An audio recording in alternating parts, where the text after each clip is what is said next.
The very first book I wrote, called The Bluest Eye, was when I was not really thinking about publishing or reviewers or other readers. It was a book I wanted to read, and I couldn't find it anywhere. So I began to write it, and it took forever because it had no real reason for being done except my own reading pleasure. It was like a long reading exercise that took 5 years. So when I would read it and I didn't like it a bit, I would change it. I think it's been very helpful for me to look at it as a reader because it gives you distance. Your ego is not all entangled in it, and you're not just thrilled with it because you wrote it. And some writers really prefer to be authors. Those are people who write because that's what they do, or someone has asked them, or they have a contract. I really call myself now a writer because I only write when I can't not do it, when I'm so compelled to do it. And part of it is what I presume will be, since I'm a very good reader and a very fastidious and careful reader, very picky about what I like, I would try to write the kind of book that I really wanted to read. It's brilliant because, in fact, I mean, it's reading is the whole way in to a writer anyway, isn't it? Of course. It's got to be. But why did you then, you had a good job as a publisher's editor. That's right. Lecturer? Was a lecturer before or after that? A little bit during that time, yes. Same. So lecturer, editor, so you're already immersed in books, Yes. other people's books. But you were fairly late starting to write yourself. Now, what made you write, start you off writing? I think the situation was one in which my back was really up against the wall. I was recently divorced. I had small children. I had a new job. I lived in a small city then. That part of the company was in a place that was strange to me. And I knew that the company was going to move to New York City. So I didn't make any friends because I thought I would leave them soon. In short, I was miserable, absolutely. And even though I had a lot of responsibilities, it's amazing how much time there is when you're unhappy. Some people fill up their misery with parties and dinners and so on. But if you don't do that, the children go to sleep at 7, and then there's the long night before you have to get up the next morning. And that's when I wanted to read this book, because that's what I'd always done in downtime or uptime. I am a reader. And at that time, I was 30, and I really wanted a certain kind of experience I wanted to share. Didn't analyze it terribly much, but I knew that I wanted to read about people like me, people who were black and were young and had lived in the Midwest, and nobody wrote about them. And whenever they did, they were never center stage in a text. They were always toys, background, scenery. And also, the most important thing for me when I was writing is that in this emotional chaos that I was in, the whole world takes on that view. It all looks disorderly. You cannot trust your judgment anymore. The single clear thing was the children. So you're living in a world of chaos. Writing ordered it for me. Also, I mean, it must have been, when you say you were very unhappy at that time, right, and you had your children, but I used to find that if my husband was away and my children and I were there, it was also very lonely. You didn't go out, and you sort of felt suddenly when they went to bed, that silence in the house, and you were very lonely. And I think writing must be brilliant if you're lonely, because you're suddenly sharing your thoughts and you're putting them down. That's right. The solitude is critical. People have said that unhappy childhoods make good writers because they tend to read because they're miserable or escape. And the solitude and the loneliness or the aloneness in which you really have only your own company. And if that isn't sufficient, then you will invent other company, and that's what fiction is. Was your first book, as is proverbially said, all writers write their first book and it's autobiographical? Was yours? There was a strong taste of my own life in that book. The geography is the geography of the town I grew up in. The relationships are not the same, but I certainly pulled from real people for information, because you're scared, you know, when you write your first book, and you don't trust your imagination, so you go straight to what you know. And then the more I got into it, the more I loved the part that was invention, that was not factual, but true, somehow truer because it wasn't factual. It's funny though, when you were saying yesterday that it's a danger to write about yourself, though, if you're writing about another character. You gave an illustration of that, didn't you?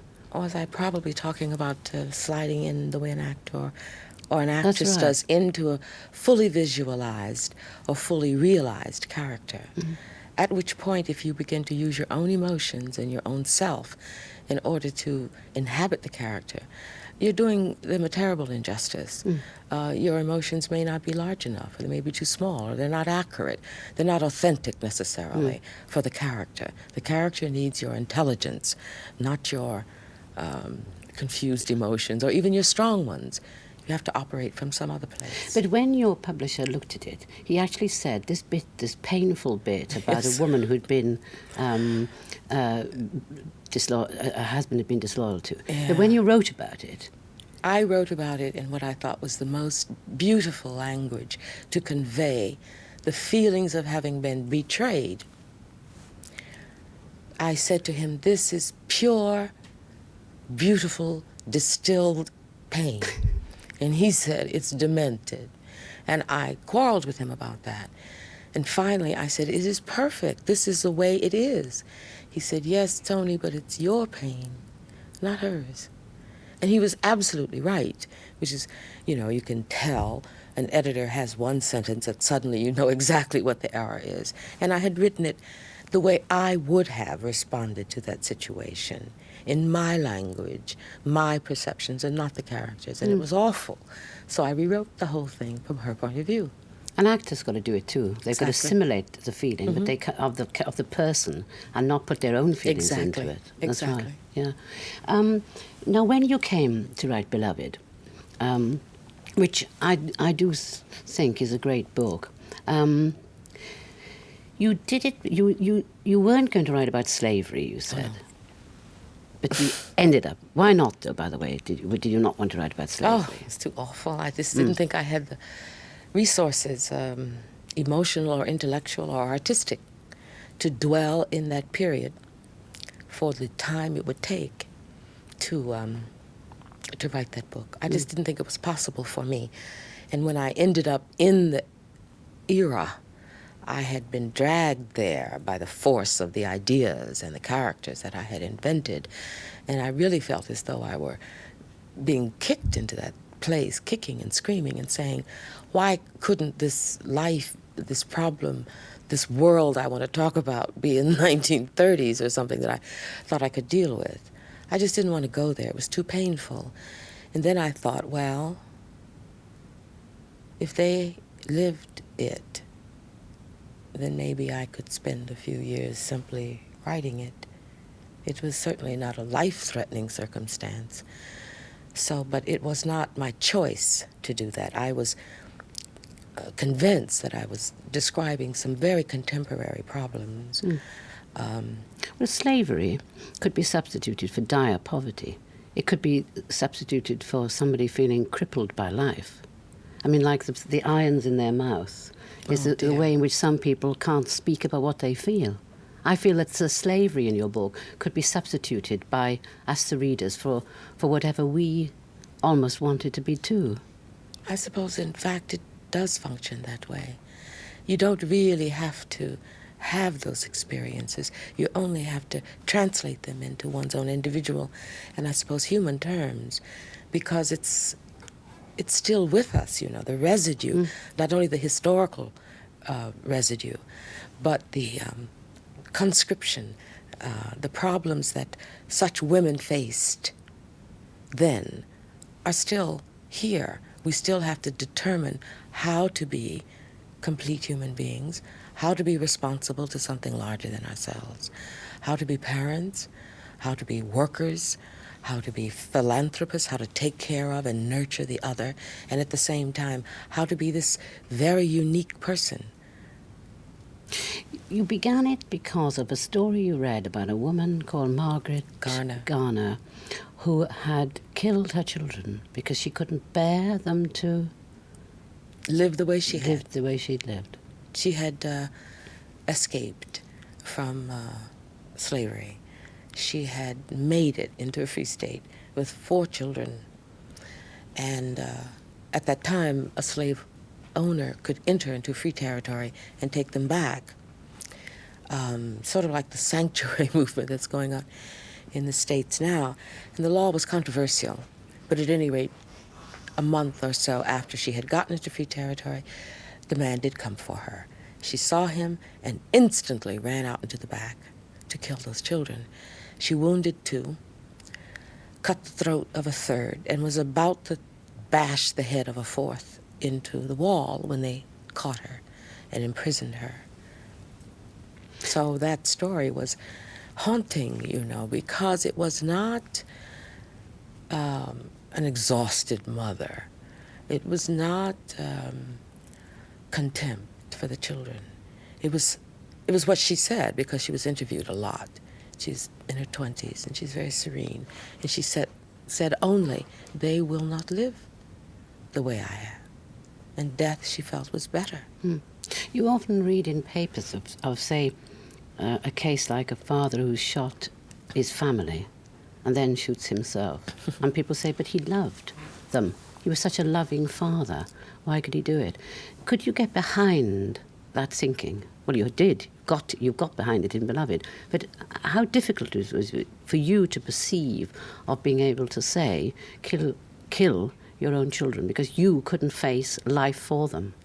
It's a very, very extraordinary reaction, because what you just described, the fathers always take everybody with them. The mothers commit suicide and leave the children. Yes. They don't take their children with them. There's something very interesting about the ways in which males and females respond to that kind of despair. But a woman who takes her children's life, most of the literary precedents for it were Medea, who was really concerned with a man, and she was trying to hurt him by killing her own children, whom she loved. There were tales, I have read them, about them, of women during the war who were in concentration camps, who had to make quick choices, and any choice is the wrong one. And it was that moment. Anything that Margaret Garner would have chosen to do at that moment would have been a disaster. It was a perfect dilemma. I didn't know how to judge her. Yeah. So the only one I felt who could judge her would be the daughter she killed. So she, in fact, does return in order to claim what she has been robbed of, which is a mother's love and life, and also to accuse her. She's the only one who can say, how do you know death is better for me, since you've never died? Maybe it isn't. No one else is in a position to ask that question. No, which is why you brought back Beloved, the daughter, as well. It's a ghost. Mm-hmm. Is it a ghost? Well, it's a character that everybody in the book believes is a ghost, but it's a fleshed ghost. It's brilliantly done, though. It actually nearly made me believe in ghosts, which I don't. Well, she could also be a person, you see. Yes. The evidence is there that she is a traumatized survivor of a slave ship. The language she speaks is the language of someone who indeed may very well have remembered what that was like. And it's the language of death. The questions they ask her when they say, what was it like over there? Could be the other life. It could be a whole of a slave ship. And it was dazzling to me to know that the vocabulary was the same. When you get the ghost confronts, or the person confronts her, the heroine who had killed the child, in the end, the heroine has to herself forgive herself. Oh, absolutely.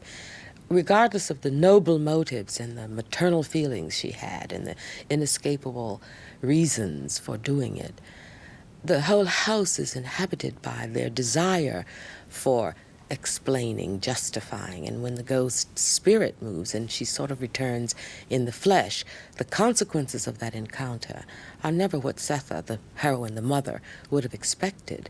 All she wanted to do was to Love her more.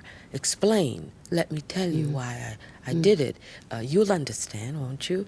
And of course, the child doesn't No. understand at all. All she says is, you left me. Do you think it is possible then for someone to forgive themselves even when they've done something absolutely terrible? Yeah. Yes, it's called grace. At some point you do. If you don't, you're in a cul-de-sac. But you have to go through the fire first. You have to experience the full fall and the complete self-loathing in order to come around to something like the forgiving of oneself. It's when you skip responsibility, when you use a substitute emotion like guilt, which is of no use to anyone. No. But if you feel the real thing, which is shame, hatred, humiliation, and self-loathing, that is the door. And if you get through that, then you can forgive yourself. Do you think you ever did that when you were a young girl? Because I think I did. And I didn't know what I was guilty about, and I didn't know what I was loathing about myself. Probably that I was growing up and I didn't like myself in some ways. And any little misdeed I did, I felt was kind of horrifically big. I think I was unfortunate because that only came to me much later. It would have been healthier for me had I gone through that at an early stage. But for me, it was much later because I was given to believe when I was young that I was smart and bright and cheeky, and practically everything I did turned into something wonderful. So I sort of postponed the confrontation that I had around the time that I'm talking to you about, when there was only me and my own company. That's when you did it? That's when I did. Yeah. Do you think everybody at some point needs that confrontation with Absolutely. themselves? Absolutely. All of the characters in my books, whether they are successful or not, they're all pushed into that place where all the definitions of themselves are suspicious. You say, you are my friend, Insula. Let me see what friendship is. Are you a good person? Are you a good mother? And the circumstances have to be invented so that the characters, which I believe is also true in life, you have to simply be stripped down and made very lean, and so that you can see who you are. And then you make peace. It's difficult, but it's absolutely important. Otherwise, you never arrive at this delicious place called adulthood. That's right. That's right. I think your book has got the merit of drawing people into it, and then you frighten me, and then you kind of put your arms around me. I had that feeling in your book. Is that a feeling that you wanted the narrator's presence or voice to take the hand of the reader and say, you know, this is going to be terrible, but don't worry, it's already happened. I have been there, and we can get through it together, and it's going to be fine. You use a lot of memory from ancestors somehow in the book. Do you not? I mean, do you believe in that? Do you believe that ancestors that you have not known can be still coming through us, working through us, and we retain some memory I do now. of them? You do now? I do now. My whole education, you know, was to make sure I didn't believe things like that, and I dismissed all sorts of things that were indigenous in my family, superstition and, you know, the discredited information, the discredited way of knowing that discredited people always have. But when I began to write, that was the place where I had to go. That's where the information was. That's where the images were. That's where the language, the color came in these tales, folk tales, attitudes, the normal, easy acceptance of signs.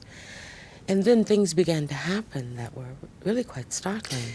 The stump of a tree, Yes. which you use where a woman appears, a dead woman appears, is exactly the stump of a tree in fairy stories where a little creature will appear when the children are going through the woods and they become friends or enemies of it. Is that part of a folk memory thing in your case? Had I thought of the fact that it is very much a part of the fairy tales, I probably wouldn't have put it in the book, but it was a very personal experience that my mother had. She and her sister, as a child, had been playing in the woods, and they saw a woman on a stump, their aunt, and they ran toward her with such enthusiasm, calling her name, and she looked away from them, and she began to moan, and they suddenly got terribly frightened, and they wouldn't go any closer because she was behaving strangely.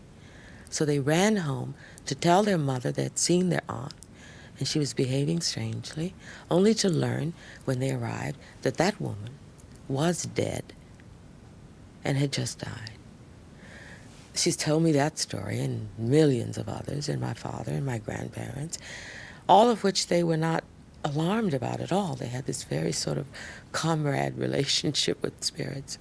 Well, my studies at college and high school and graduate school, was a different world. Yeah, driven that out of you. Of course, absolutely. Yeah. But I found it to be, the world as enchanted began to be the source of so much. And it also began to be artistically, strategically important. The ghost in Beloved is not only because the people believed in ghosts. It's not only because Setha needs the ghost. It's also structurally a way to say memory can come in and sit down next to you at the table. And even though you don't want to remember, and you're trying very hard not to remember, it's always there. It's always with you.